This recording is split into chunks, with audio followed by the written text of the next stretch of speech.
নমস্কার, ভেজিটেরিয়ান ডিলাইটের আরও একটি নতুন ভিডিওতে আপনাদের সকলকে স্বাগত। তো চলুন আজকে একটা সুন্দর খিচুড়ির রেসিপি আপনাদের সঙ্গে শেয়ার করছি।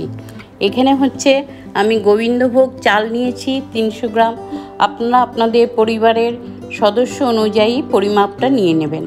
আর দিয়েছি ছোলার ডাল কিছু, আর দিয়েছি সমপরিমাণ মসুর ডাল দিয়ে আমি আপনারা চাইলে এখানে মুগ ডালও ব্যবহার করতে পারেন। আমি এটা দিয়েছি।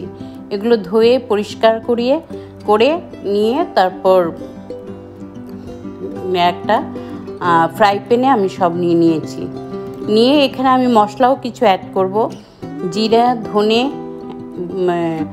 বাটা দেব, কিছু চিরা কাঁচা লঙ্কা, আর একটু দেব আদা কুচনো, গ্রেটেড আদা দেব, একটু পাঁচফোড়ন ভেজে আমি গুঁড়িয়ে নিয়েছিলাম। আর এখানে কিছু সবজি যেমন গাজর, তারপর দেব আলু, আর দেব ক্যাপসিকাম, টমেটো। এখানে আপনারা সবজিটাও নিজেদের পছন্দ মতো কম বাড়িয়ে বা কমিয়ে নিতে পারেন। তো আমি উপস্থিতি যা সবজি ছিল ঘরে সেটাই আমি ব্যবহার করেছি।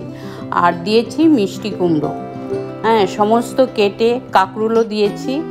দিয়ে ভালো করে নুন, হলুদ, পরিমাণ মতো স্বাদ অনুযায়ী নুন, সামান্য পরিমাণের দেব একটু চিনি, দিয়ে দেব বেশ খানিকটা কাঁচা সর্ষের তেল। এখানে সর্ষের তেলের পরিমাণটা একটু বেশিই লাগে, আপনারা বুঝে দেবেন। দেব চিড়ে দুটো শুকনো লঙ্কা, তেজপাতা একটা, দিয়ে সমস্ত কিছু ভালো করে দেব হলুদ 1 চামচ, দিয়ে ধনের গুঁড়ে 1/2 চামচ দিয়ে সম্পূর্ণ সুন্দর করে আমি হাতের সাহায্যে মেখে নেব।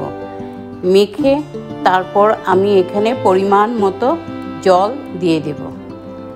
মশলা, তেল, সবজি, চাল, ডাল সব এইভাবে একসঙ্গে মেখে জলটাও দিয়ে দিব। দিয়ে তারপর নুন দেব স্বাদ অনুযায়ী।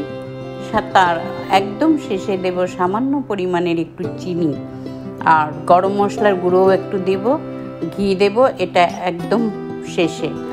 আর এখানে আমি 1/2 টিস্পুন দিয়েছি কাশ্মীরি লঙ্কার গুঁড়ো, একটু কালারের জন্য। আপনারা চাইলে এটা স্কিপ করতেও পারেন।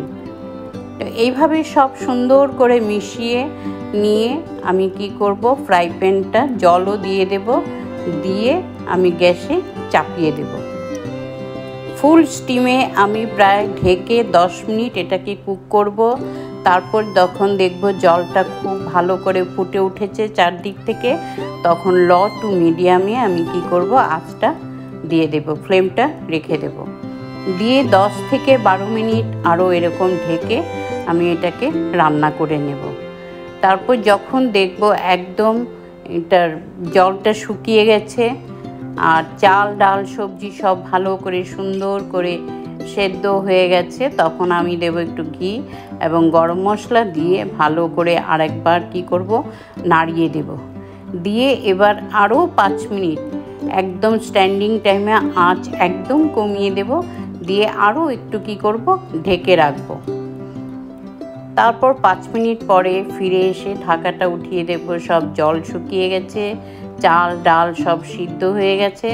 আমি তারপর আরও 5 থেকে 7 মিনিট রাখবো এটাকে একটু স্ট্যান্ডিং টাইমে। তারপর আপনারা চাইলে এখানে ফ্রেশ কুচনো কিছু ধনেপাতা ছড়িয়েও দিতে পারেন, আমি দেইনি। তারপর এটাকে আমি পরিবেশন করে নেব।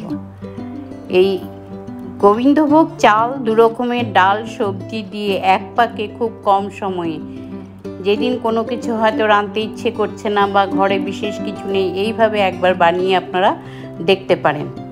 খেতে তো অত্যন্ত সুস্বাদু হয়, আমরা খেয়ে দেখেছি, ভীষণ ভালো লাগে। আর মানে একবারে রান্নাটা চাপিয়ে দেওয়ার জন্য সময়টাও অনেক বেঁচে যায়, কম লাগে, কম সময় লাগে, সময়টা ভীষণ কম খরচ হয়। তো আমার রিকোয়েস্টে আপনারা অবশ্যই একবার বানিয়ে দেখবেন কেমন লাগলো।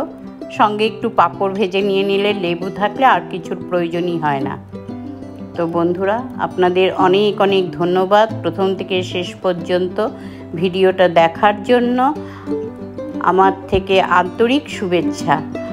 আর যদি অবশ্য দেখে ভালো লাগে তাহলে অবশ্যই একটা লাইক, শেয়ার এবং কমেন্ট করবেন। আপনারা নিজের ট্রাই করবেন, করে আমাকে অবশ্যই জানাবেন কেমন লাগলো, কেমন হলো। আজ আসছি, দেখা হচ্ছে খুব শিগগির পরবর্তী রেসিপির সঙ্গে। আপনারা ভালো থাকুন, সুস্থ থাকুন, আনন্দ থাকুন। আজ আসছি। Thank you.